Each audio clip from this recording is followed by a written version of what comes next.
A lot of people like to call it climate change or global warming. You can call it whatever you want. It's all the same topic. But I always like to ask people, and I saw this on Anthony Leiserowitz. He's a professor at Yale University, and he asked this question at a talk that I saw.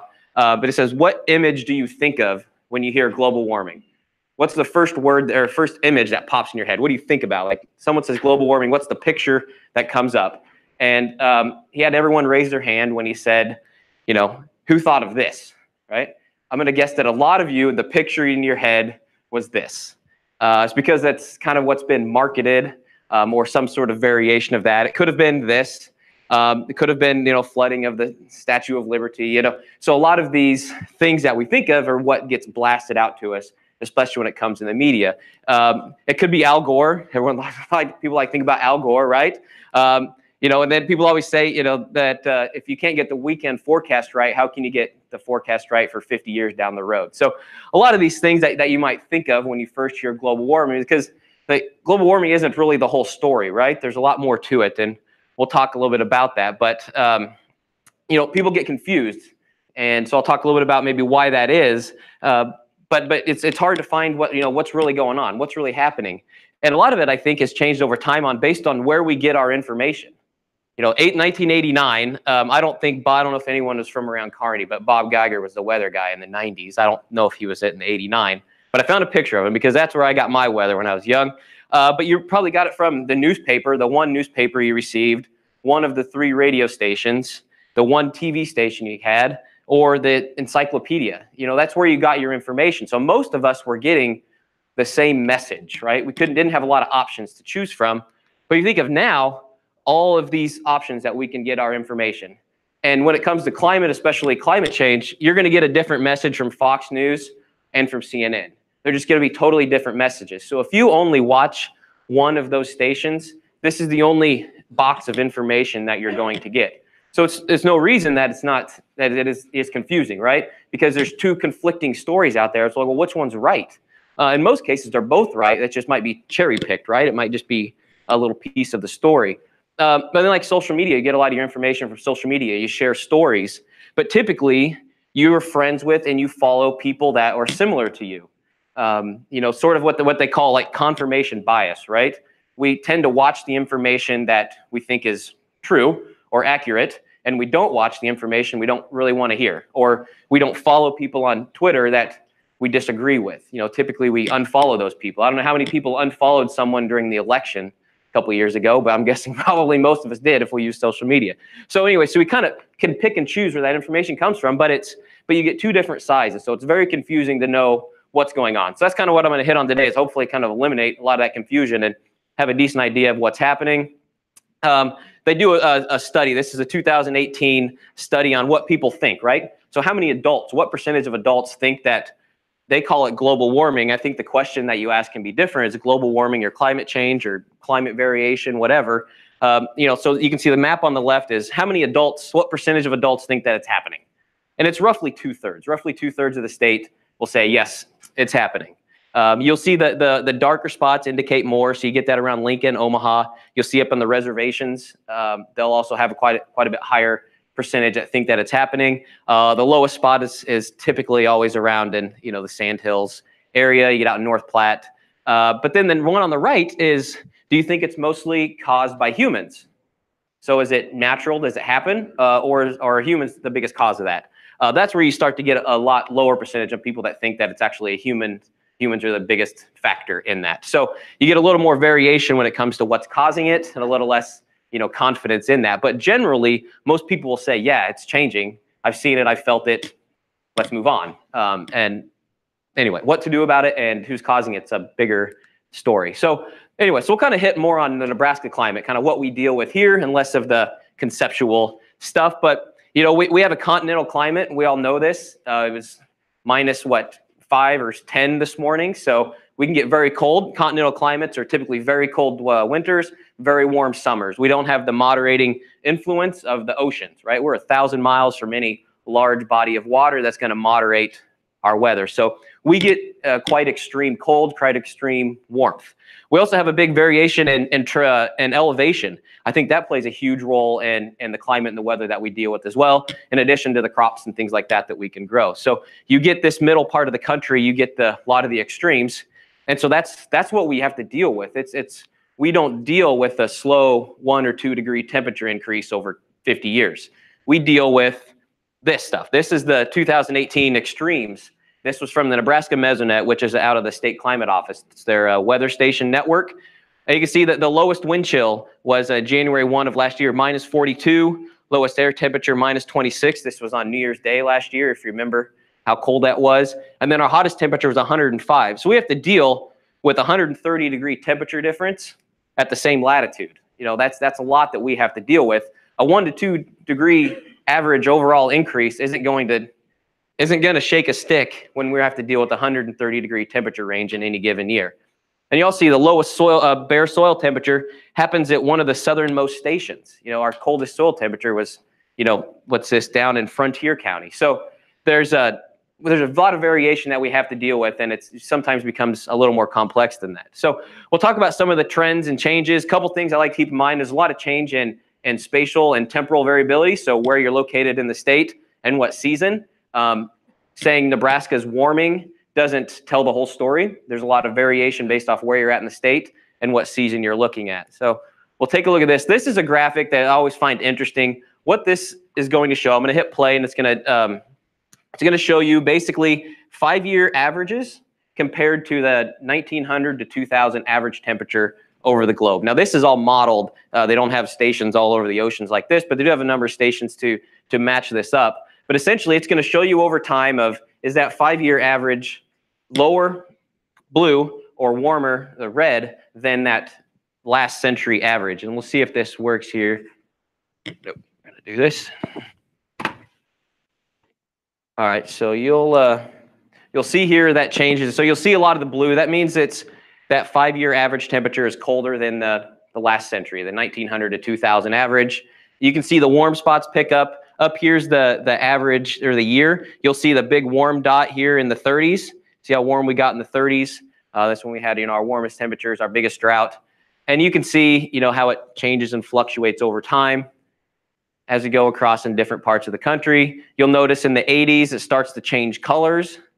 And you see a lot more reds and yellows, less blues. And then I think the last one is here, 2013 to 2017. So clearly this is what most people are concerned about. Is, you know, it's just the overall makeup of the earth warming, right? That's where they get the global warming message, is maps like these, right? Sort of not exactly the most pleasant thing you want to look at if you're concerned about this, but it doesn't necessarily mean that every place is warm. And so that's kind of what we have to deal with. If you're living here, you're not necessarily dealing with the warmth, right? But as a whole, this is what people are concerned about. So we'll kind of dive into maybe what we're concerned about here. The hardiness zone maps. Many of you are probably familiar with this if you do buy any plants or gardens. So the hardiness zone map in 1990, I think this is hardiness zone 5, I think that line goes through basically the southern third of Nebraska. In 2012, it's up here in South Dakota. So it's shifted north a couple hundred miles. What this is essentially the 30-year average lowest temperature of any given year. So the lowest temperature of last year, I think, was about 14 or 15 below zero.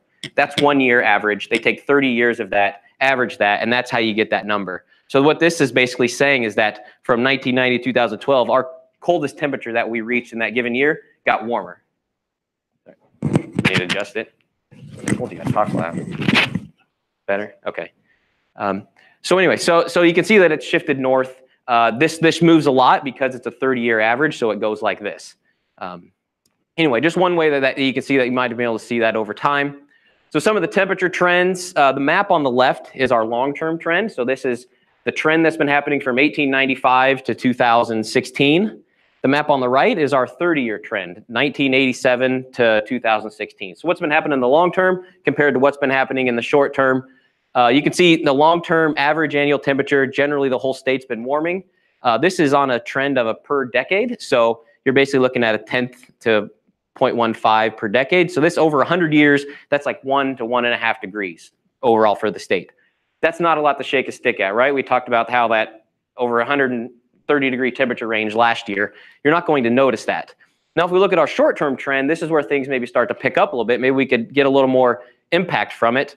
This is our short-term trend, and you can see that there's significant warming kind of in the western part of the state, maybe compared to the eastern part of the state. And I'll tell you why the eastern part's not quite as warm. But overall, we've been seeing that rate pick up over the last 30 years. Now we move into the spring, we start to see that pick up a little bit more in the southern part, but still that warming trend in the spring. In the summer, our long-term trend during the summer is pretty steady. We haven't really seen much of a trend in average summertime temperatures during the summer. Up until recently, we've seen a pretty good uptick in that, but a lot of that has come for the nighttime temperatures. We just haven't been getting as cool at night. We might not be getting even quite as warm, but our nighttime temperatures have been increasing quite a bit. I think a lot of that has to do with relative humidity. The amount of moisture in the air will moderate how cool you can get at night, but it also moderates how warm you get during the day. When it comes to the fall we've seen a significant increase the last 30 years in the average fall temperature, as compared to over the long term. This past year we didn't see this.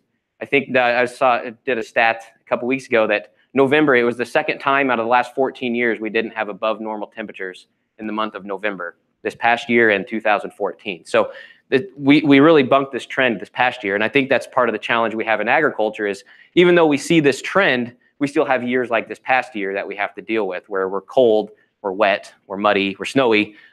So what can we do with that? So we'll try to hit on some of that. But this is the one that I thought was most surprising. Our long-term temperature trend in the winter is getting quite a bit warmer, but our short-term trend is colder. Over the last 30 years, our winters have been getting quite a bit colder, especially in the eastern part of the state. So that kind of goes against the long-term trend that we have here. I think a lot of this comes from the month of February. Our month of February has been getting quite a bit colder over the last 30 years, and a lot of this comes from the 80s and 90s too. We had some really cold Februarys. So anyway, so there's a lot that goes into just one general statement of, oh, Nebraska's warming when, there's a lot that goes into it. So for precipitation, generally we've been getting wetter. Overall annual precipitation has been getting wetter. You can see that's kind of happening for most of the U.S. as well, except for the Southwest and the Southeast. But generally we've been getting wetter. You don't have to really look at the graph, but just know that we get a lot of variation, right? Again, a 1 inch change over time doesn't do much when you can go from 40 inches over a state in the late teens at 1918 or something. And then 2012, we had less than 14 inches as a state. So we have a lot of variation. But one thing I will show you is what's happening during each of the seasons. We've been seeing a big uptick in precipitation during spring. And that's March, April, and May. But a lot of that even kind of comes in June, depending on how you define your spring. But we've been seeing an increase in precipitation in the spring, less in the summer, and less in the winter. But a lot of that does change based off where you're located. So I just pulled up one map here of the spring precipitation trends. You can see here in the eastern part of the state, especially in the east central, the long-term trend in spring precipitation has been increasing. I think since I've been here in Lincoln, I think we've had like 2 or 3 100-year rainfall events around the area. Those rainfall events in the springtime are nothing, they're not very easy to deal with. And we've definitely been seeing that. And a lot of that precipitation has been coming in the month of April. That's a pretty strong signal for April precipitation trends, especially in the middle part of the state. So, there's a lot of things that happen in the month of April that we need to get done that are timely: planting, spraying. You might be putting fertilizer on. You might be, trying to kill those cover crops. Whatever it might be, a lot happens in April. Like my family, we used to calve a lot in April, and we kind of kicked that back up to earlier in March. Not for this reason, but this works out, right? There's nothing worse than calving in the rain. So. Anyway, so there's a lot of things that can be impacted by this trend, and that's a pretty significant one that we've seen over time. Okay, so a lot of times we talk about what's going to happen into the future. That was all mostly trends that were happening. You see, you get a lot of this, but most people are concerned about what's going to happen going into the future. And to do that, they use models, right? And most of those models are based off of past climate, but they're also based off of what we're going to do with emissions, right? So you see this red line, blue, yellow, and green. It's all what they call like these RCPs, which are representative concentration pathways. It's a way for meteorologists and models to confuse you so you don't understand. But all this is essentially, what are we going to do with emissions going forward?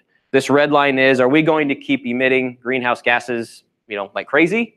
The green line here is, are we going to stop and slow down our greenhouse emissions? So kind of what's that range? What are we going to do? And that's what they use for their different model runs and their different sort of boundaries on what's the possibilities that could happen going into the future. You can see there's a ton of uncertainty there. So we have to kind of take the projections with a little bit of a grain of salt, saying, all right, we don't know what's going to happen. So this kind of hopefully will give you a boundary of what they're thinking. Now, there are a lot of maps on here, and I don't expect you to read them all, but you can probably see them better, or at least close up on your printout. So that's mainly what I put them on here for. The map on the left is essentially what's going to happen, or what the trend is or change at the end of the 21st century. So in 2100, what's our precipitation pattern going to look like compared to now? You can see they're expecting the biggest change to happen in the winter and the spring. You can see the colors, the shades are down here to a % increase of precipitation. We don't get a ton of precipitation in the northern latitudes in the winter anyway, so a slight increase could be a big percentage. And the red dots are basically they have a higher confidence in that. If it's slashed, they have lower confidence. So they have pretty decent confidence that our winter and spring precipitation will continue to increase over the next century. Now, when it comes to the summer, they have less confidence, but there's also, expecting a little bit of a decrease in precipitation. That doesn't help, with growing crops and pasture and all those good things. So that's what, a lot of people I think are concerned about when it comes to, what might happen in the summers, is the fact that they're expecting a decrease in precipitation. And the fall, they have no idea. From all those hash marks, it looks like no idea to me. So the one on the right is the change in heaviest of rainfall events.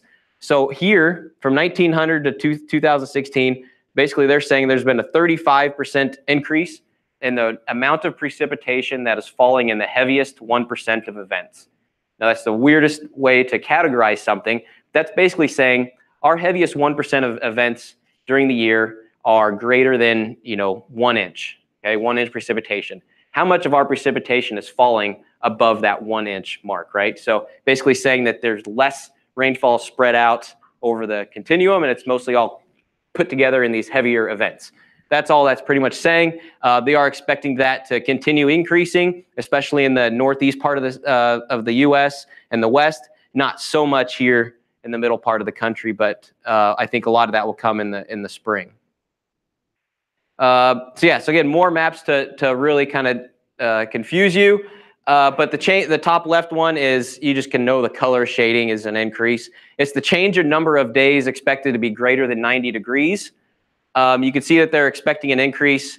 This is the higher scenario, the one on the right. So I said that, they have that higher scenario of we're going to keep emitting like crazy, or we're going to cut our emissions down. That's kind of giving you the range, the number of days greater than 90 degrees.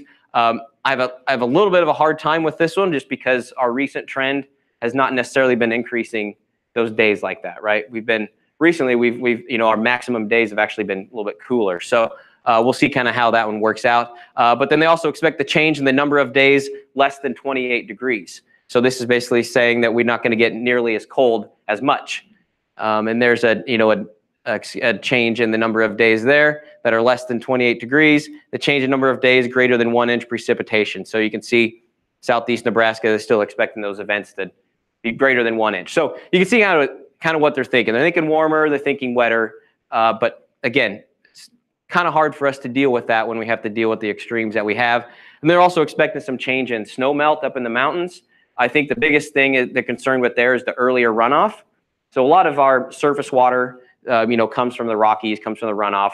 It's the timing of that is pretty critical, at least to the people that manage those systems, when it runs off to when we actually need it for irrigation. A change in timing of that could alter, reservoirs, things like that. So that's kind of their concern, especially if you go out further west. So just kind of an overview of some of the changes. More precipitation in April, May, and June. I've actually seen less in March and July. So March has been drier recently, and July has as well. Rain falling and less frequent but heavy events. So if there is more rainfall coming in those heavier events, what can we do to capture that, right? If it's, we don't want it to run off. We need it because there's less of them coming. An increase in growing season length. Most of that's out in western part of Nebraska. We really haven't seen a big increase in our growing season here in the southeast part of the state. A lot of that's out west. And severe and extreme events increasing. Those are mostly related to rainfall. Warmer temperatures in the winter is kind of what's predicted. We haven't seen that lately, but definitely in the fall and the nights in the summer. I think that nighttime summer temperatures are the most consistent change that we've seen over time that shows up everywhere. And freeze risk. So one of the things that a lot of people talk about is our increased growing season, the extra growing degree days that we get. Our freeze risk really isn't changing that much. So if that risk of frost is still there, we can't really take advantage of that extra warmth in the early part of the spring or late part of the fall, because we can't risk getting that late freeze or going outside of the crop insurance dates, some of those things. So anyway, so that freeze distribution is tricky, and that sometimes makes it hard to take advantage of some of those growing degree days. And then flash droughts. One of the things that they always talk about are these flash droughts. That we don't like to use that word, but like in 2012, where everything looked fine, everything looked okay. We had above normal precipitation in April in 2012, and then all of a sudden May, June, and July hit, and the bottom fell out, right? So, I think they're concerned about those sorts of things happening. So why should agriculture care? We probably all know why it should care, is because it has an impact, right? It has an impact on how we operate everything that we do. This is an example here. This is corn yield over time, and you can see that it goes on the trend line, but most of those variations off that trend line have something to do with weather, or what they would call extreme unusual climate events, right? So climate isn't weather, so weather's what you get and climate's what you expect. But climate also defines your extremes, right? It kind of puts the boundaries on how extreme can you get. So a lot of those things influence our crop yield, right? And so ultimately that's why we care, because we know this influences our bottom line. This picture came from the National Weather Service in 2000, I think it was the end of 2017 or 16.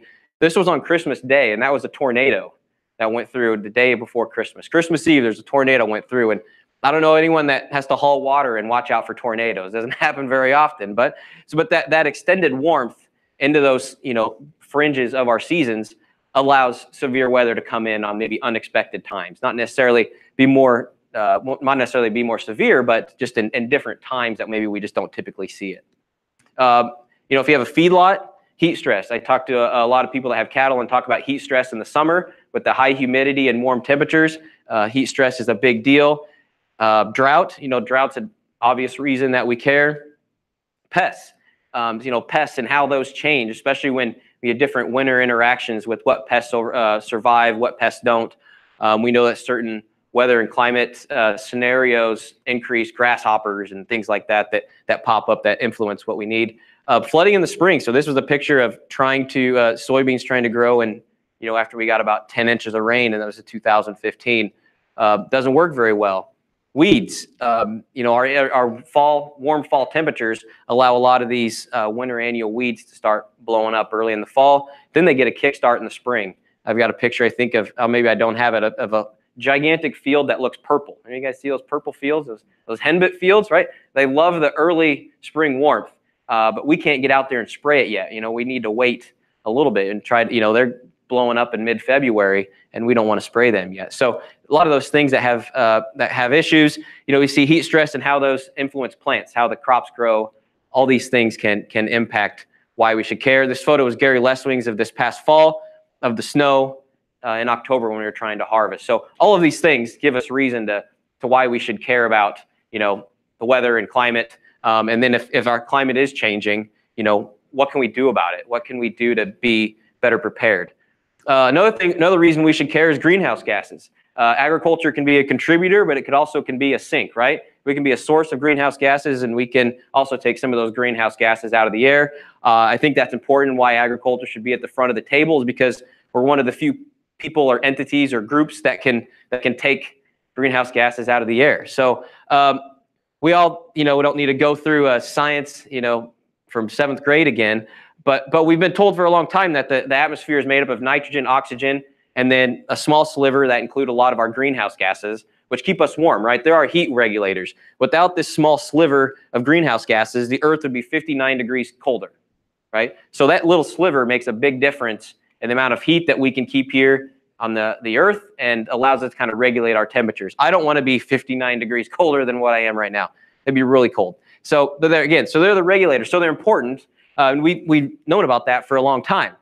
But a lot of those, you can see the influence that it has. This circle on the right is telling you, which one of those gases contributes the most. And one of the strongest greenhouse gases is actually water vapor. It's not really anything that we're pumping out of the back of our car. It's water vapor. So water vapor is a strong greenhouse gas that contributes to some of that warming. So changing that in the atmosphere will also change, our heat regulators for the Earth. So we've learned about that for a long time, but people still have a hard time visualizing what that looks like. I'm not going to show you what solar radiation come up and down, but it's a balance of heat. That's what we're influencing. If you go and put a greenhouse over something, you're going to change the balance of that heat in there. You're going to be warmer because you're not allowing the long wave radiation to leave. The short wave radiation can come in, but the long wave radiation can't leave. The graph on the right is essentially showing you CO2 concentrations in the atmosphere. It goes up basically over every year. It gets a little bit higher than the year before, but you'll see the seasonal variation. And I'll show a graphic here in a minute that shows why it changes per season.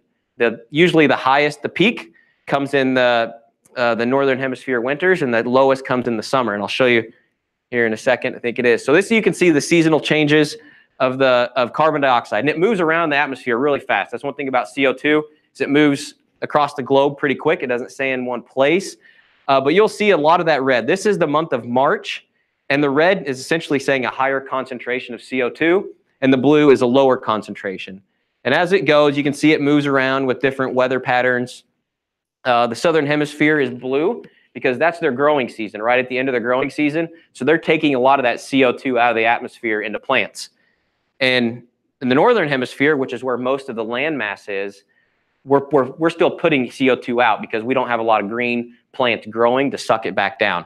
And you'll see in June, as we really start to green up the trees, the plants, the crops, all those things start to pull some of that CO2 back out of the atmosphere, and you'll see it start to change color. So then by July and August and September is usually the lowest. You can see that we've changed the concentration of CO2 above the northern hemisphere by 10 to 20 parts per million. So just having plants growing makes a big difference in the concentration of CO2, and I think that's where agriculture can play a role. So again, a few more things on greenhouse gas. So ag contributes to greenhouse gases. We know that. We get told that a lot, right? But most of our contribution comes as nitrous oxide, which is another greenhouse gas. We don't really contribute a lot to carbon dioxide, but there is a carbon dioxide equivalent is kind of what they try to balance all these things. But here is the 2016, the U.S. greenhouse gas emissions. Energy accounts for most of it, right? Agriculture is this red sliver, about 9%. About 9% of U.S. emissions are attributed to agriculture. When it comes to agriculture, here's the source of where it comes from. So that sliver for agriculture, about a third of it comes from cropland. Another third or so comes from animals, right? Either through enteric fermentation, which is burping and farting, or manure management, so like the feedlot piles, things like that. There's also some energy use, grassland soils, and some of that is natural too. There's a lot of natural emissions that come out. It's not all just because we're doing things. But one bright spot to look at is these charts over here are charts over time of emissions in the U.S. So the top one is nitrous oxide emissions in the U.S., methane, and carbon dioxide. So generally, the U.S. has been doing a pretty good job of reducing their emissions, or at least maintaining. Globally, the charts go like this. But U.S., we've been doing a pretty good job. So I think we can, there's a lot to be said about, doing a better job, but we're doing all right. So the biggest one I see in crops specifically is nitrous oxide. A lot of that just comes from, again, it was like 77% of the nitrous oxide emissions come from agriculture. Most of it comes from our cropland. The concern is that it lasts a lot longer in the atmosphere. It stays up there. It's harder to get back out. So I think that's the biggest concern and why it might be more potent than carbon dioxide, but it comes from losses of fertilizer. So anytime we lose fertilizer, it's losing money, but in a lot of cases, it's going up into the atmosphere. So I think that's kind of the big one in cropping systems anyway that we can work on going into the future. But there's plenty of mitigation potential. Mitigation is essentially reducing those greenhouse gases. There's plenty of opportunities when it comes to agriculture and what is there. Agriculture has a big section in things that we can do that will mitigate some of those greenhouse gases up there. Biggest one is avoiding grassland conversion, right? We take grassland out of production, we put it into farm ground or housing, whatever it is, then all of a sudden you don't sequester as much of that carbon that could be in there. Cover crops is a big one, biochar, nutrient management. There's lots of things that can be done, and I'll talk a little bit more about them. Also renewable fuels, right? So this is a good thing for agriculture, the renewable fuel standard, ethanol, biofuels, those were initiated to try to reduce some of our emissions and, making more of a renewable source when it comes to fuel. It's all based off of reducing our emissions, and agriculture benefits from that, when it comes to a price and another market for some of our products. So again, another big benefit to reducing some of our emissions. So what can we do? We can adapt. There are lots of things that we can do to adapt. That's one good thing about farming and producers. We've been adapting for a very long time. We've been adapting to a lot of these changes and things that we've seen. So that's nothing that we're not accustomed to. This is a cropland data layer. If you've never seen this, it's kind of cool. Essentially, this is 2017, and this is what's covering the surface of Nebraska in 2017. All these dots here are corn and soybeans. Green dots, yellow dots, corn and soybeans there, pasture out here, and then you get a few other things out there, alfalfa, peas, but there's very little crop diversity east of this line. It's mostly corn soybean rotation. I think that puts us at a little bit of risk to a lot of those weather events that we talk about we want to avoid, is because the corn soybean typically mature at a relatively similar time. We harvest them at about the same time. We plant them at about the same time. The timing of all those things all stack on top of each other. So that lack of diversity puts us, I think, more at risk to those heavy rainfall events, those really horrible falls, or the heat wave that comes through in the middle of the summer. The typical climatic warmest day of the year is the second or third day in July. So, July 13th through 21st is climatologically our warmest day of the year, happens in that range. When do our crops usually mature? Usually about the third week of, when our corn's reproducing, about the third week of July, right? And so we're trying to pollinate at the time when, climatologically, that's our hottest time of the year. So can we do things to avoid that risk of hitting that heat wave? And I think, changing your maturities, changing your planting dates, changing your crop type, you can avoid that big risk of those weather events making an impact. Severe weather, we know that severe weather hits, but June, there's a big bullseye over Nebraska and Kansas in June when it comes to severe weather, hail. So if you have all your corn is about the same height, you're all growing at once, it gets nailed with hail, you've lost all your corn crop. But if you might have had wheat, or if you had cattle out there, whatever it might be, you might not have suffered quite that big of a loss. So again, another thing, coming up with some diversity to reduce your risk. Irrigation, we don't have a ton of irrigation around here, but there's plenty of irrigation wells and center pivots out in Nebraska. That's one way to mitigate that risk. A lot of these people aren't too concerned about drought if you have plenty of groundwater to pump, right? It's not necessarily the first thing that's on their mind. If you're over here where we're at, you're pretty concerned about drought because everything relies on that June and July rainfall. I'm not going to go through all these strategies. I think you can see those on there, that a lot of these strategies when it comes to dealing with increased temperature, heavy rainfall, extended dry periods, severe weather, all these things. There are lots of things that can be done. We know those. We're doing most of these. And maybe it's just trying to do it better or really putting a focus on it. But a lot of it all comes down to soil.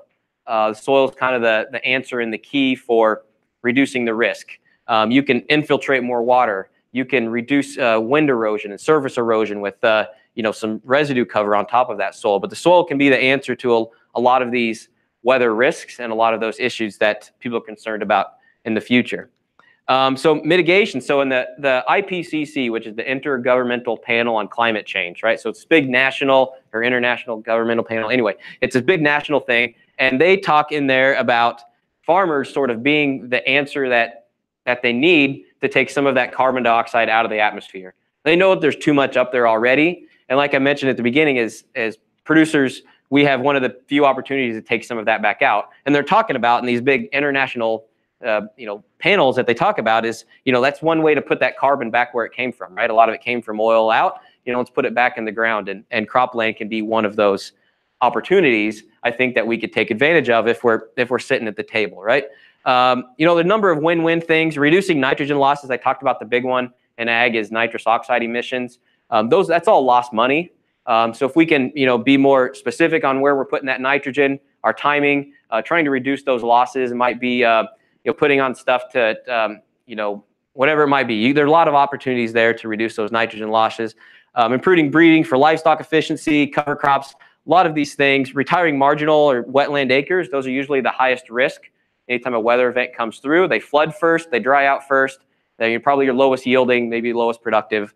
There might be some marginal acres that we can try to trim the fat a bit. And then, renewable fuels, there's a lot of opportunity there, I think, just for agriculture. So there are plenty of opportunities, I think, to be at the front of the table when it comes to this. There are a lot of resources at UNL. We're one of the few universities that have a national, state, and regional center when it's related to climate. The Climate Office, the High Plains Regional Climate Center, and the National Drought Mitigation Center. We have those here. Not many places have that. So we have a lot of resources here.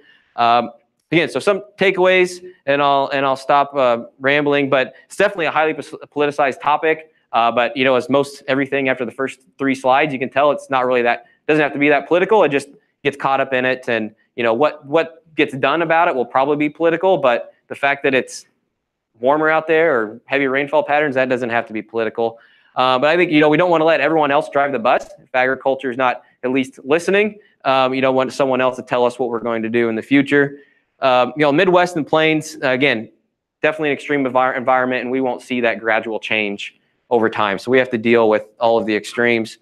Ag has a potential to be a sink, and adaptation and mitigation will both be important, I think. But it all comes down to the soil. The soil will be your best friend, at least when it comes to, the highest of the highs, the lowest of the lows. The soil will get you out. So with that, I'm going to cut it off there. And if anyone has any questions, I'll be happy to answer questions or try to fumble through anything you want me to. Yeah, Darryl?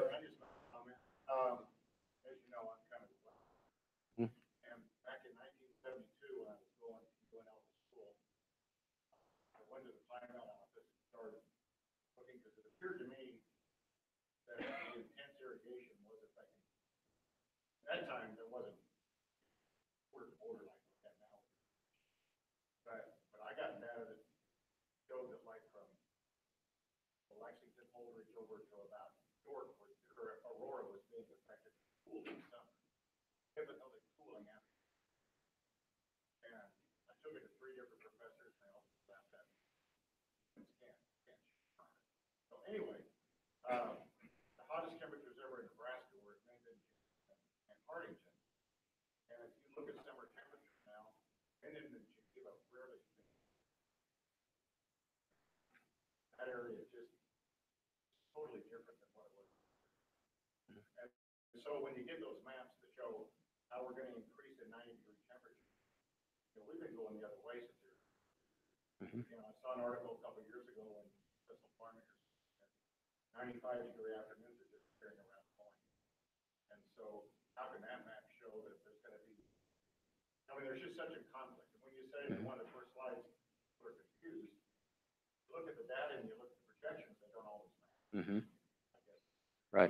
Yeah, I'll repeat your comment quickly so people online can hear, is about the influence of irrigation on basically summertime, high time temperatures, and you've seen that it decreases that. And yeah, and so there's been a lot of work recently on, what influence does irrigation or even growing corn have on the microclimate kind of around there. And so there's a lot of research, and yeah, I've seen that data too, and that's, I think, probably what I have the biggest issue with the increasing maximum temperatures is just because of that, right? Is the influence that our land type and our land use has on our, our local climate, right? And so overall, it still might be some warming because of those nighttime temperatures, but it's those maximum temperatures, that extreme heat. And if we cut off irrigation, then those maps might happen. But I've asked that before, and I'm trying to remember what I got for a response, but I think it was supposed to be non-irrigation influence, right? But we can't ignore what we do on the land, because you've driven by a wheat field during the summer, or you've driven by a cornfield and there's a 15-degree temperature difference coming off that harvested wheat field.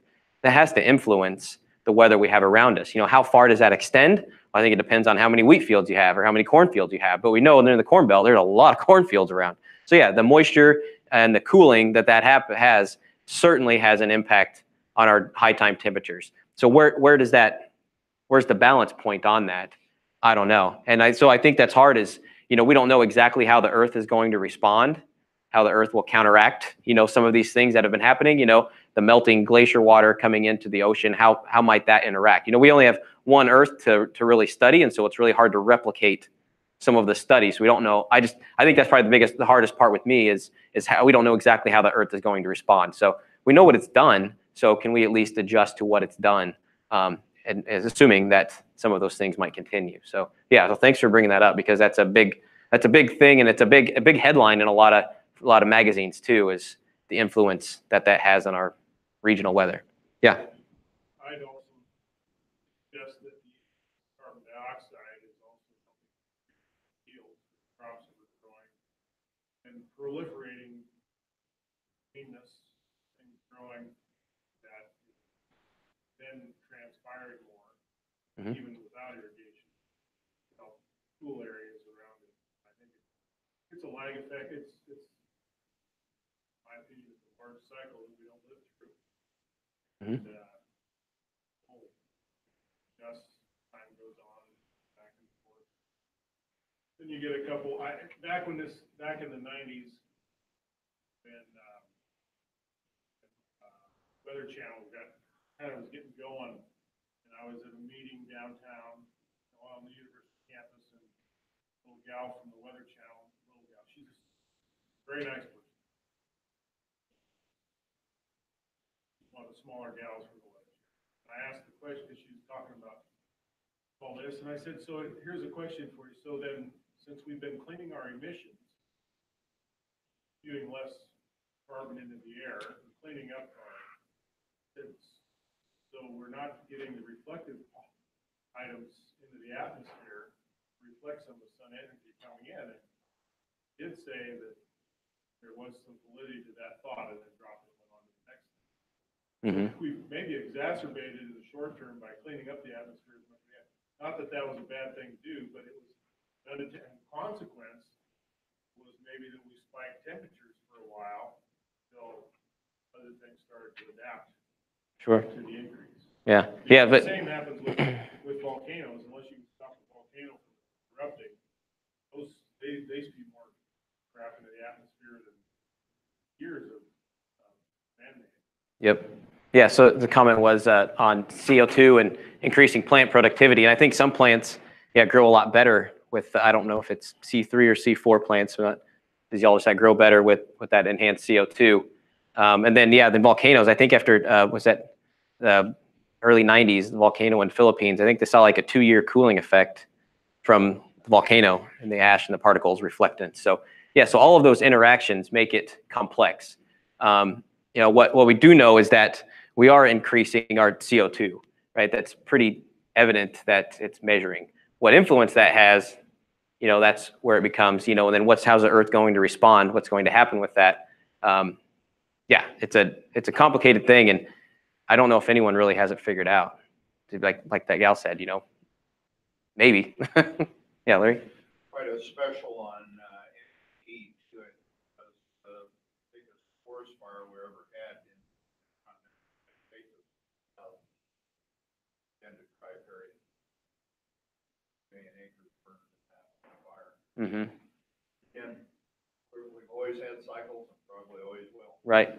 Yeah, certainly we'll have cycles. It's just, what is this going to do to our cycle? I don't think a lot of people know. Anyway, we could go on for days, I'm sure, but we've got more stuff to get to and more important things like Hilary. So, oh, sorry.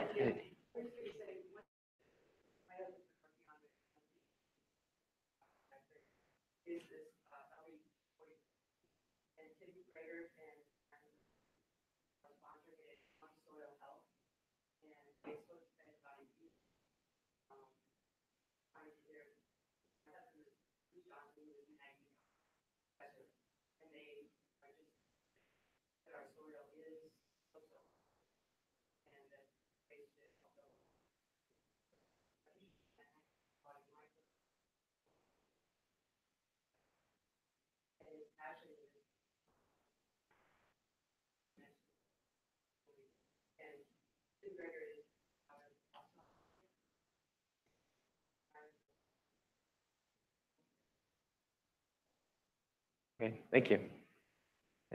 Hillary? Oh, sorry, Rod. Hillary, you can come up. I'll switch you over and I'll answer Rod's question. My daughter works at the FSA office, and when they were doing the new farm bill, and they did studies on the, figuring out the, average county yield, said that the northern half of Lancaster County experiences quite a bit higher yields than the southern county part. Explain why I'm poor, you know. But, anyway, I wondered if that had to do with changes in the environment or the climate with moisture and temperature, or that's strictly like a different soil type. You know? I mean, I've seen that. I've seen that in yields. You see that in land values and rental and all that stuff. So yeah, so it's definitely real.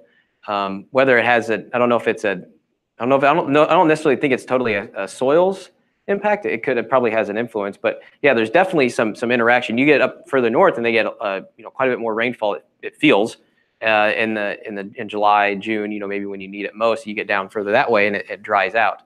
Whether there's some microclimate influence of what's, we know all that big circle that didn't have irrigation, what influence does that have on that? So I've thought about that. I've seen it, but I don't know why, or else I'd be making a lot more money.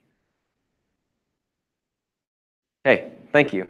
So with that, we'll transition over to, sorry, this is sweaty hands. Turn it over to Hilary Maricle. She's with Commonground Nebraska. If any of you are familiar with Commonground and what they do, you've probably seen and heard a lot of what their work. So I put out a call to see if someone could talk about what consumers want, right? Because we always hear about consumer demands and all this, that, and the other, and labels and things that can be kind of hard to keep up on what's going on and maybe why we should care in the ag industry. So hopefully she can shed a little light on maybe a little bit what the consumers are doing. So thanks again for coming. I'll let you share a little bit more about your background, but I appreciate you coming down from Albion. So yeah, had a couple-hour drive this morning. All right, thanks Tyler. Yeah, thank you. All right, as Tyler said, I'm Hilary Maricle, and I'm going to start my timer, or I will just keep talking. So I am from Albion. Our family is working on the 7th generation coming home. We're doing some transition planning and fun things like that at this point in time. Am I the one making the feedback? Is that better? Okay. All right, so we are diversified, Boone County farm. We've got cattle, corn, hogs, soybeans, and sheep. And so it's always an adventure on our farm. Switch over this one.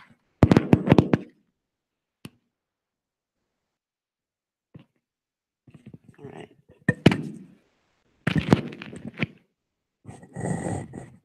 Technology is great, right? There you go. Even better when it works. It's a pretty easy fix. Anyway, so my husband Brian and I, we have 5 kids. And so when we start to think about what can we do for our farm, I think it's just my big cardigan that's hitting it. I'll have to not move so much. When we think about what we can do to help our farm, obviously we work on things like soil health. We work on things like animal welfare, all those have-tos that as farmers we know we have to have. The other piece we spend a lot of time doing is advocacy and how can we make sure that our kids can come home to the farm. So one of those things that we have to do with that is try to understand our consumer a little bit better. And I've been really blessed to have the opportunity with Commonground. I also serve on a couple of different ag boards, state and national, that help us understand the consumer. I get to be on the American Farm Bureau's Promotion and Education Committee, and then also the U.S. Farmers and Ranchers Alliance. I serve as a sustainability officer. And so in the past year, I've talked to Tyson, McDonald's, and Walmart specifically, and went and actually sat down with their sustainability officers and said, I can't change how I raise a cow overnight, right? Try to explain the whole time process. Sustainability is a big deal to them because the consumer is demanding it. But at the same time, we'll give the consumer what they want. As farmers, we're willing to work hard, we're willing to make that happen, but we can't do it overnight. So help us work together. And so as we talk about consumer trends, remember that we are here to take care of our consumer as a farmer, because if we don't take care of our consumer, we don't have anywhere to sell our crop, right? Our crop becomes their food. So I would encourage you to think in terms of Agriculture is food, food is agriculture. We get really good at making those two separate things, and they're not. We're all in this together, even though we don't always talk to each other as well as we should. The good news for all of us that farm is that our consumer trusts us. There's an increasing food system interest in extending the farmer halo to food brands and products. So when I had the opportunity to go to grocery shop and grocers convention and the restaurant convention, guess what? They wanted to talk to a farmer. A few years ago, I'm not sure that would have been the point, right? When I look back to when I was in college and saying, I was animal science and ag ed at the university, and we talked about our consumer, but it was kind of like they're over here, we're over here, they don't want to hear from the farmer. Guess what? Now they want to hear from us. You've heard the word transparency again and again, and if you haven't, let me know, because we can talk about that. We can scrap this and talk about the need for transparency. But we know that our consumer wants to know what we do on our farms. They want to understand, they want to know where their food comes from, and they trust us. When we talk about food-related issues, people are going to talk to their doctor, their family, and then they trust the farmer. Now, when I introduce myself as a farmer, the first reaction is, 1, you're not male, 1, you're not old enough, 3, you don't have coveralls on. Every time, maybe not every time, 90% of the time, okay, guess what? You don't have one definition that fits what a farmer is, right? There's a lot of different types of farming. There's a lot of different types of farmers. The challenge for food in retail, as we talk our food processing and our retail, they don't have the trust that we do. So they need us, and they're starting to figure that out. That's why they're starting to talk to us. So trusted to ensure safe food. They trust us on my far right. But the people that are held responsible to ensure safe food with regulatory agencies and other, they don't match up. We're one of the few that are in the top 5 for both. And in your handouts, I went ahead and gave you a lot more detail, but nobody wants to see that much up on a screen. So the Center for Food Integrity does a lot of research. And what they find is that farmers fit in both categories. Unfortunately, our regulatory agencies and our food companies that need to be our partners in getting food to our consumer are not as trusted as we are. So we need to work as a team, and we need to make sure that we can help our consumer trust what we're doing and trust that we have a healthy, safe food system. So let's spend just a minute of who are our consumers. Okay, each and every one of us in here is a consumer, right? We eat, we go to the grocery store, we buy food. I'm not only a farmer, I'm a consumer. I'm amazed when our conversations with our consumers, our retailers, go something like this. I feed my kids too. Well, you have your own food that you grow for them, and then you sell the bad stuff to us. What? They've obviously never had the lame heifer, because guess what? That's the one that goes into my freezer, and they get the good ones, right? So we have those conversations, and it starts to click. It usually takes a couple conversations, and it doesn't work with just one. We talk about the foodie, and you guys hopefully have heard of the foodie. They're engaged with food issues. They're taking pictures of the food. If they go out to eat in a nice restaurant, I can guarantee you on Twitter, Instagram, somewhere, there's a picture of that meal. I'm guilty occasionally of taking those pictures, okay? They want to know what's going on with food. Highly, highly engaged on food issues. The next is moms. There's this thing called mom guilt, okay?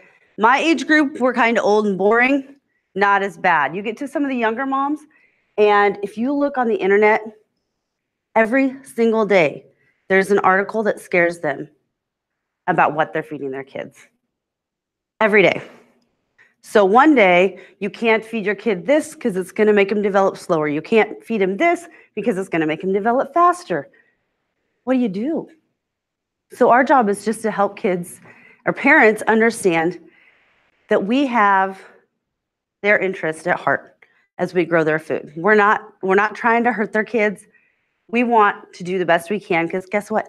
My kids eat the same food your kids do. Okay, so we have that conversation, but what we found with the moms, they don't worry about what they're eating. all the time. So you see the mom having the perfect, high quality, perfect nutritious meal for their child, and they might be grabbing a quick protein bar on their way out the door and hoping that that's enough to get them to the next kid pickup, right? And so they don't worry about themselves, but they worry about their kids. Millennials are fascinating. Millennials, then we get to Gen Z, even younger. There is constant pressure on them to eat the right foods. Okay, I have cousins and sister-in-laws that are very entertaining. It's not a food example, but it's the best one I have. I have a cousin who they are great people, very, very successful, but we get the letter for their baby shower, first child, pretty excited, and it says, please no plastic toys.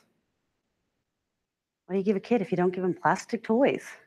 Well, she had read something that said plastic is bad, and so they want to make sure not to expose their child to any of the things that are in plastic. Well, my kid should have 4 heads by now for all the plastic toys they played with. But we all read these things, and sometimes something sticks. And so we need to be the ones explaining and telling the story. That pressure is at work. That pressure is at home. That pressure is with family. That pressure is when they go on vacation. Food matters to this younger generation. Now that's a golden opportunity for all of us because they care what they're eating. They aren't going to just grab, oh, which flavor of hamburger helper should we have tonight and which tombstone pizza, right? My kids have survived. It's okay to do hamburger helper and tombstone once in a while, but they don't believe in that. That's not acceptable. That's not okay. These are the consumers that are buying our food. I'm going to read directly because I don't want to mess up this quote. But changing consumer preferences, and this is from RSM, it's a food industry magazine. Consumers want foods that are not only good for them, but good for others. Whether the food they eat is a product like the Impossible Burger, a plant-based faux meat, or it is an environmentally friendly packaging, more than millennials, Gen Z consumers are clean eaters, and they have a strong interest in not only what the product is, but how it's made and by whom. And that's where we come in. Transparency into how food is made and where will be key. With today's instant access to information, if a consumer can't understand or find out where and how a product is made and what's in it, they'll be more inclined to leave it behind. The rise of clean labels and sustainability efforts will continue, but so will the rise of positive branding by companies that are leading in being good and doing good. So that tells us they're trying to catch those target groups. Okay, consistent concerns. So we have these different target groups, right? The major consumers that we deal with. But we pull these consistent concerns. Again, this is also from the Center for Food Integrity. Of 18 life issues presented, 4 of the 6 most concerning are related to food. Okay, so keeping healthy food affordable, very, very important. 4 years in a row, that rose to the top 5. Okay, increased emphasis on the relationship between diet and health. What can I eat that will help me live longer in a healthy way? Not necessarily just live to 100, but be a healthy 95-year-old, right? How can we eat in a healthy manner? What's important when you make food choices? Affordable still matters, but it's also got to be healthy. Affordable is going to trump for some of the population, but healthy is going to trump for a lot of it. And our influencers, the people that tell other people how they should eat, healthy is going to trump affordability. Food safety is still in there, thank goodness, because sometimes I think we get so lost in things like, is it healthy? Is it pretty? Do I have a lot of colors going on that meal? Because we were taught that a long time ago in 4-H, right? You can't have an all yellow meal or you don't have enough nutrition. My kids love corn and mac and cheese. I'm always stuck with yellow meals, but it works. But food safety, we're good at that in the United States. We know we're good at it. At least our consumer, for the most part, is still recognizing that. But where we get our information, this changes our consumers' thoughts. Moms, millennials, search engines. Google it, okay? They hear something on the news or the radio or on one of their social media channels that says you shouldn't eat beef, they're going to ask Google, why not? But if I go to my older consumers, they're going to go to the local television station. What does that mean for you and I? When something comes out, I cannot imagine having been a romaine grower in the last year. That would have been a challenge because it was a food safety issue. It wasn't just a taste issue or something like that. It was a food safety issue. So where do you send your information? Where do you share? Where do you become transparent? So we need all types of agriculture working together so that we're hitting all of these different media channels. Okay, what do they search for? Ingredients. Those nutrition labels are huge. We could go into, Tyler, you mentioned labels. We could spend hours talking about labeling right now. I can buy gluten-free water. There is no such thing as gluten in water. There never has been, there never will be. But a consumer who has celiac, gluten-free is what they're looking for on that label. So if there's one water with it and one without, which one are they going to choose? Okay, guess what? It's not me that has celiac, it's my kid. You can mark that one that says gluten-free on it, $2 more, and they're buying it, guaranteed. So labeling becomes a big challenge, but they want to know what's in their food. They want to know the impact of food on health, and food safety still matters, thank goodness. Okay, what creates this environment? Okay, you guys have this graphic. It's pretty small in your handouts. But we live in a changing environment. This was in 2018, every minute of every day. So if you know all these words and what they are, kudos to you. Good job. That means you're online, you're on social media, you're with the times. But I'll just take Instagram. In a minute, almost 50,000 photos. A lot of those photos, some of the leading photos, are of food. Right now, one of the ones with the most followers it's an egg. It's just a picture of an egg. It has nothing else. But somebody decided that Kim Kardashian did not need to be #1 anymore. And it went viral. And it's this egg. It's a picture of an egg. Now people are taking pictures of eggs. The egg board needs to get on this and really promote it and utilize it. But as far as I know, they haven't yet. 50,000 every minute. Text, you can see up here, Uber, 1,389 rides a minute. Does that change how we transport ourselves and our families? Maybe not so much out in LB, Nebraska, because we don't have any Uber drivers yet. But in Lincoln, I know you've got Uber drivers. That changes how we move. That changes how we go grocery shopping. It makes it easier to not own a vehicle and run to the grocery store and get something fresh every other day, more like they do in the cities. Unlike my family with a multitude of children, when we go shopping to the grocery store. 3 cards? Oh yeah, pretty easy to do that without even blinking an eye. Okay, so those things influence it. Our environment, our world that our consumer lives in is different than it was even a year or two ago. Again, the good news, they want to hear from us. They want to see how we influence it. So I pulled 2 different top trends. So when I heard consumer trends, I thought, what are they doing in food? The 2019 predictions are up. They're out there. So I pulled 2 different ones that I thought you might find interesting. So the top 10 from Supermarket News. So this particular industry magazine would be similar to Our Successful Farming in terms of readership for food retailers and what the things they watch. So that Mean New Green, and I think I went ahead and put the extra stuff in your handouts, but one of the ones they're talking about is Celtus. It's a lettuce cultivar. It's not romaine. Okay, if I'm a lettuce grower, does that matter? Should I be looking at maybe planting some different types of lettuce? Because if romaine can end up with food safety issues, so can other types of lettuce. So I need to be very conscientious of having some variety, probably. Better for you desserts. So we're going back to what our grandparents did. We didn't have cakes and cookies all the time, every meal. We did for special occasions. But we had peaches with cottage cheese for dessert a lot at grandma's. Well, guess what? That concept of a healthier dessert is back in vogue. Okay, so hummus as a dessert food rather than as an appetizer or a snack.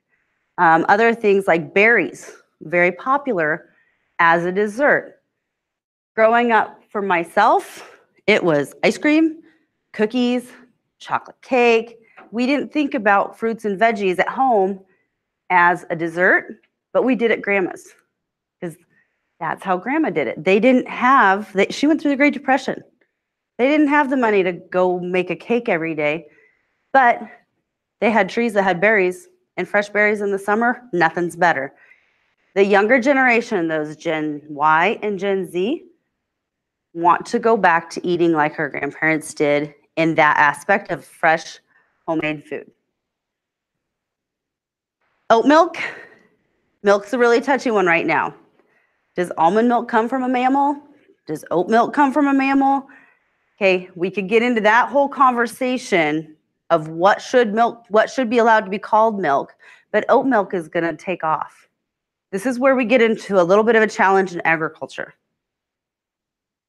Almond growers are farmers too. Dairymen are farmers too. The almond growers are trying to sell their product. The dairymen are saying, that's not milk. I tend to sit on the side of the dairymen. We had a dairy till 2003. If it didn't come from a mammal, it's a milk flavored or milk-like. You can have lots of conversations about milk and meat labeling. But oat milk is one of the things that they expect to really take off in 2019. The cold brew, we've all got the cold Frappuccino out of the cooler at the grocery store. So I guess, I'm not a big coffee drinker, but I guess the hot coffee and the cold coffee people are disagreeing. I need to look up more on that one. And then our brewers, they're looking at more lagers rather than just your ales and your stouts. And so that's a really big deal. Now, why would those things be up in there? Guess who's buying a lot of coffee and fancy coffee that uses a lot of milk products to make Frappuccino? And guess who is going to the home brewers and the specialty brewers and the specialty distilleries? Your 20-somethings don't go buy, well, after college, don't go buy Busch Light. They're going to buy a specialty beer. What does that mean for us in agriculture? It's a really good indicator that they want something special and unique. And so what can we do to make our product special and unique? One on here that gets really interesting, functional food ramps up wellness and health-based eating. There's a lot of conversation about heart health and other items that are plant-based diet. You know, we get into that conversation of what's the right amount of meat to have in a diet. The lab-grown meat we've talked about a lot. I had the chance to meet the gal at Cargill who actually was one of the leading decision makers on if they should buy into it. I went into the conversation with pretty negative tone. What are they thinking getting into this? This is not protein. They are a protein-based company. She basically said, if we're not involved in the new protein, who's going to be? We need to be a part of the discussion. We need to be a part of the development of it. We understand traditional protein. If there's a new protein that's going to take off, even if it's a little bit different, we need to be in the game. So it was a good conversation, and we remained civil, and I learned a lot. Okay, this one comes from Whole Foods. Go ahead, Larry. Can I back you up a little Yep. bit there? I think we've all heard about almond milk, but oat milk, I'm not so familiar with it. And I think there's national legislation right now in Yes. Congress on what is going to be called milk, what's going to be called meat. Yep. What's the push for oat milk? What qualities does it have, or why are people So excited about I it? hadn't heard a lot about oat milk either. And so what I did see, and it was a pretty quick search, basically they're saying that there's a lot of health benefits to the oat milk, less fattening, better for long-term health, that healthy living longer concept, that the oat milk meets all their requirements. So I'd have to dig deeper to answer that really, really well. But it ties back into that healthy living longer. Go ahead. Absolutely. you're milking a cow, We're being mean. you're being mean to it. Yeah. You're mistreating this animal. Yeah. And that's why everybody's shifting to plant-based. Absolutely. And that's the frustration. That's the life. Right. It's a huge frustration, huge misconception, absolutely. So this plant-based diet concept, some of the people who buy into it, it is an animal welfare concern.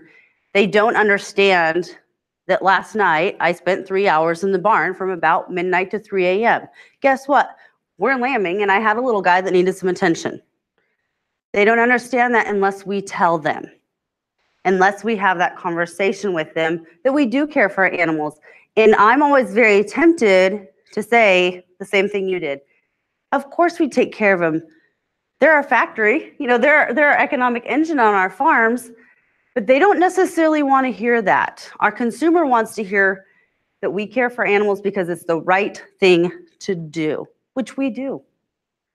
But we always tend to fall back a little bit on the economics, which when you talk sustainability, economics is in that discussion. And so it gets a little bit out of balance there once in a while. But we have to remember, we always need to lead with we take care of our animals because we care about them. Then we can follow with, you do understand that if we didn't take care of them, we'd be losing money. Okay, so Whole Foods. Oh, it's supposed to be 1, 2, 3, 4, 5, 6, 7, 8, 9, 10. Little miss on the PowerPoint there. I think it's right in your packets. But the Pacific Rim flavors, so dragon fruit, is it cuttlefish? I know I'm probably saying that wrong. Some different foods like that we don't have a lot of are going to really come out strong this year. Monk fruit is being used as a sugar replacement. Some different things there. That's going to be big this year. It was starting in 18. They really expect that to fly in 19. The shelf-stable probiotics, the fats, the cool fats. All right. I'm going to look and make sure I get some of these right. The whole keto diets, paleo, grain-free, and coconut butter. Coconut butter is currently better for you than other types of butter.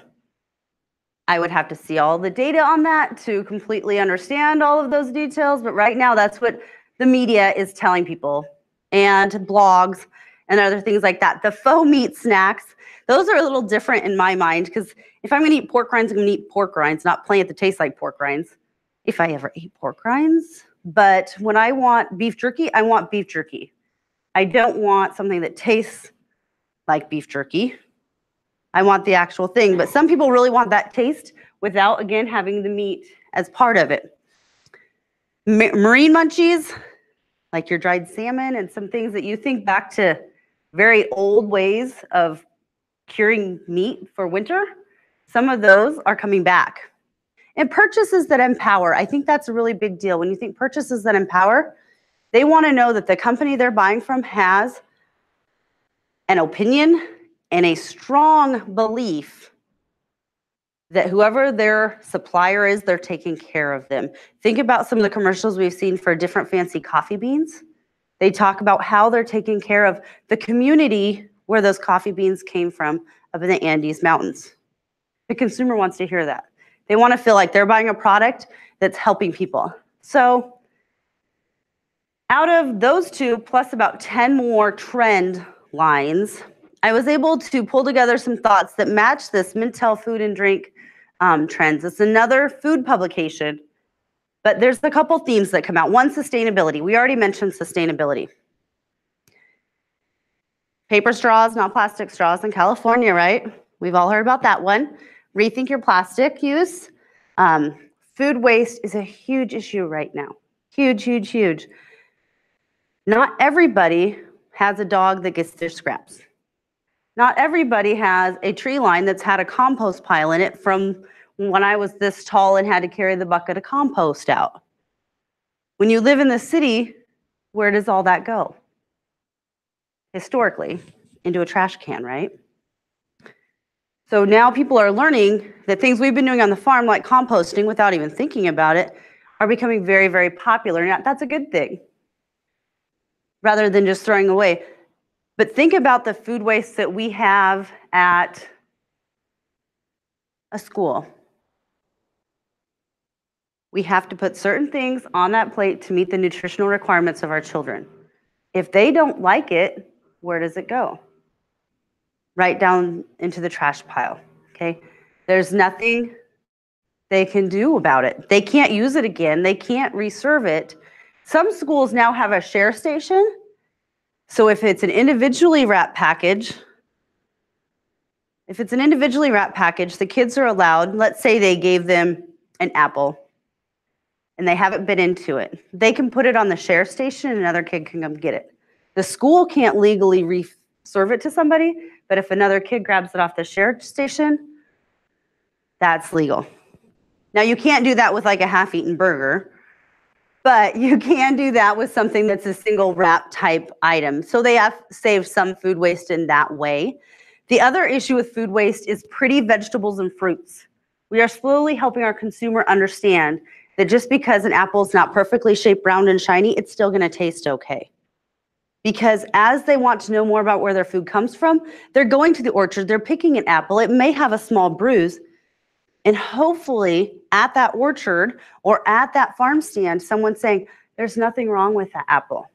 Cut that little bruise out, we'll take 10 cents off, whatever, and you can still use the rest of that apple. When I was in Germany, it was fascinating. They go through the orchards and they actually can pick up all the apples that are on the ground and they can use those to make applesauce. Do you know what we do with those here? We're not allowed to put them into the food supply because they've touched the ground. So what are ways that we can get better about food waste? Soil health, I think we've already talked quite a bit about soil health, and they're calling it regenerative agriculture. A lot of the things that we do, like no-till and different things, regenerative agriculture is the new fun way to say it. And all of our big food companies are gonna have a sustainability program. I know, was it right before Christmas, we got a letter from our ethanol plant. It said, is your farm sustainable? Check these 10 boxes. Let us know. So we checked our 10 boxes. Guess what? We're sustainable. We knew we were, but we met their definition. And if they could get 20% of their growers that hauled to this ethanol plant to fill out this one piece of paper and self-declare, according to the questions, they can get into a new export market. I believe it was in Japan. Now, my husband, being Brian, goes, so do I get the bonus for that, or does it go to all the customers? Because I filled out the thing that said we were sustainable. It goes to everybody. It hopefully will raise the basis. We'll see. Hopefully we can get in the new market. Anytime we can get into a new market, it's a good thing. But it was just a really eye-opener for us, because we've been talking about sustainability, to actually have that letter come from one of the people that we sell to say, we want you to be sustainable. Another theme, wellness and healthy aging. We talked about this. Fortification. Go way back to when we started fortifying bread. What did it save our children from? Go way back in history. Rickets, right? Is that the right disease? They started fortifying with which vitamin? Iodine. Was it iodine? There was iodine for goiter, and then there was one for the rickets too, but it was in bread. And so when we started fortifying it, we were able to make our kids healthier, right? So we can go back in history. This isn't new, but the concept is new again. A lot of old is coming back new. And so fortification, functional ingredients, making our food healthier and better for us. I love these statistics. 20% of US consumers over 65 use a supplement for joint health. Well, if it can tell me my knees aren't gonna hurt when I walk, I'm gonna try it, right? All of these supplements, how many of us buy supplements of some sort? Almost everybody these days.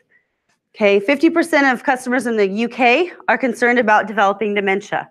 I watched my grandma with Alzheimer's. I'm concerned about it too. I don't have to be in the UK to be worried about it. Okay, learn from health and beauty care. What have they done? If you look at the shampoo you buy, what does it say on it somewhere? Something about recyclable packaging, probably. Possibly something about its testing.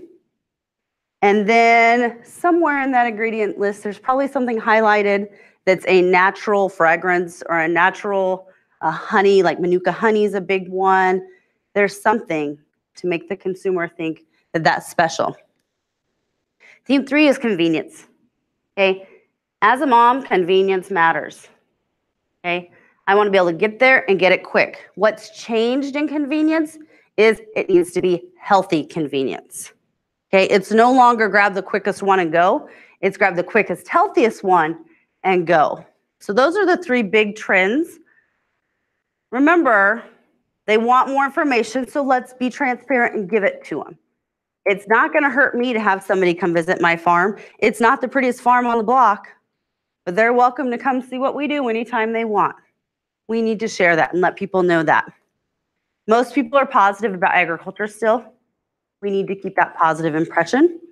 65% want to know more. So whether it's a Christmas dinner with your cousins, or whether it's somebody at a grocery store that's having a hard time choosing, it's okay to say, hey, I'm a farmer. Engage with that person. Remember to ask them questions, listen to how they answer, and then share what you do on your farm. It's a really simple process. Everybody should have a farmer. Because that millennial, that mom who's 24 and is standing at the milk case going, well, should I buy this one or this one?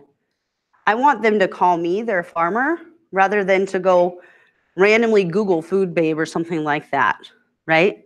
So make those connections. Do what you can to share the story and help them understand why we do what we do. Learn to talk in their language, not ours.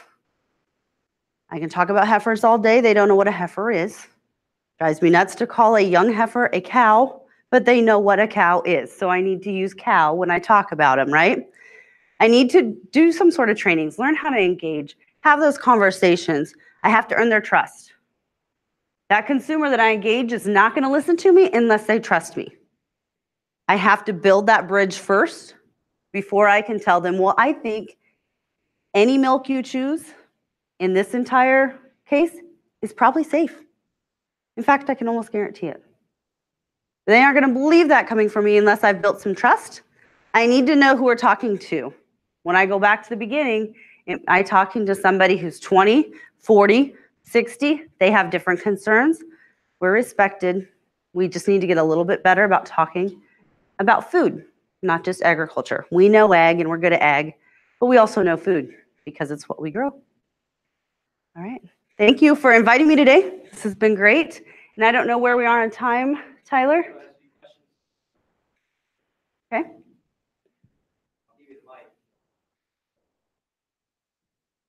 Yeah.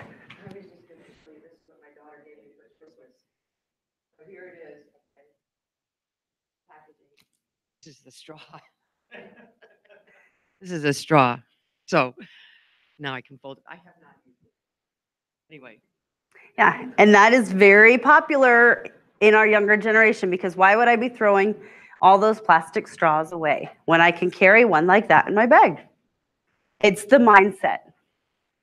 Yes.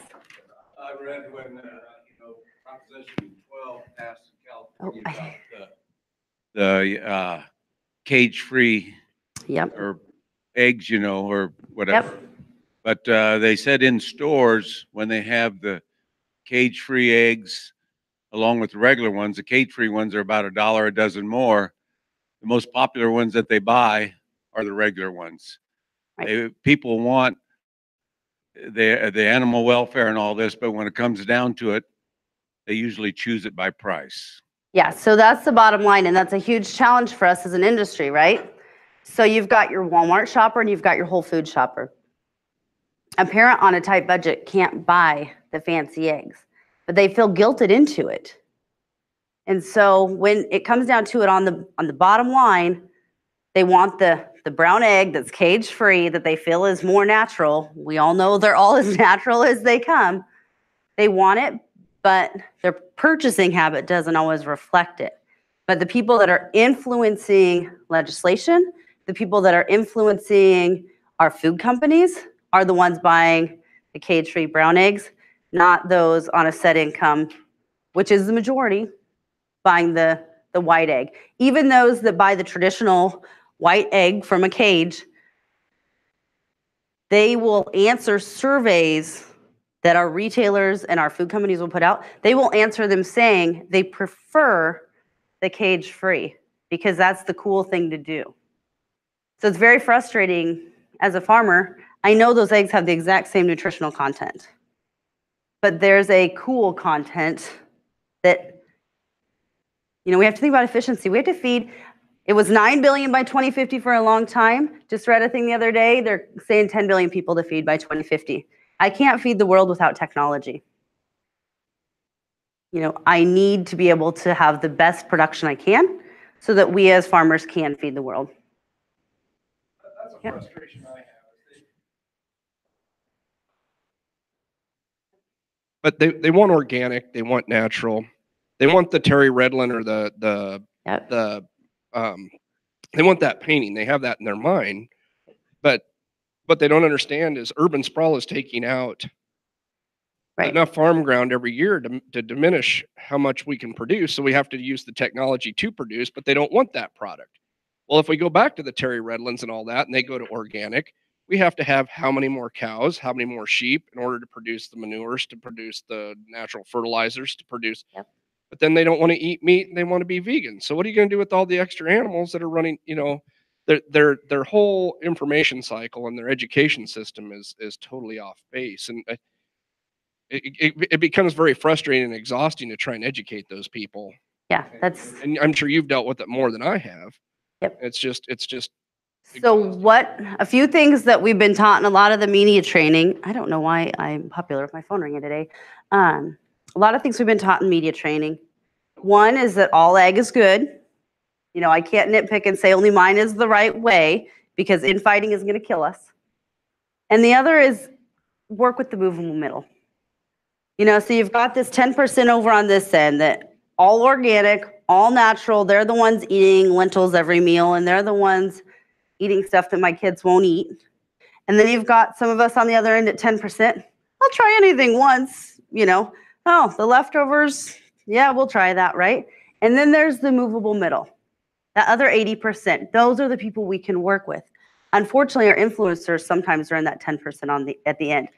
So that movable middle is where you engage. So I'm a person that isn't scared of conflict. And so if I see people having some activism of some sort against animal ag, I'm like, let's charge in and get in their face, and by God, we're gonna fix this.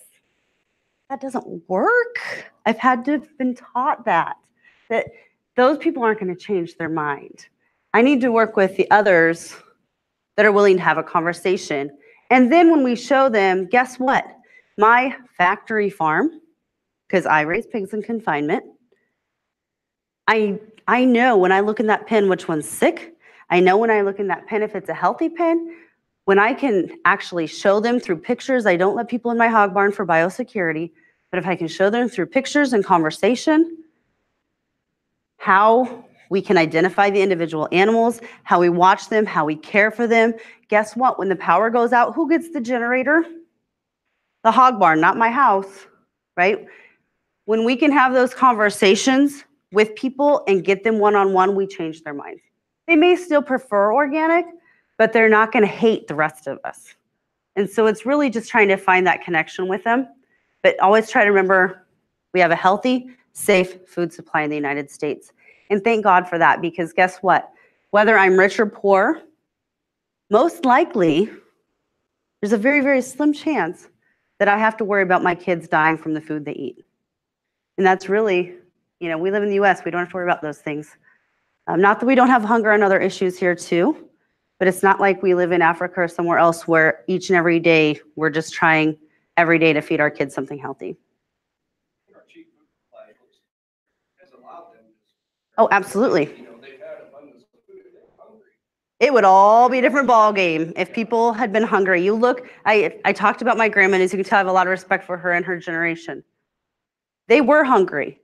We washed tin foil with her. We washed baggies. We dried them. They knew how to make the most of everything. They knew what it meant to have a piece of bread as your only food that day.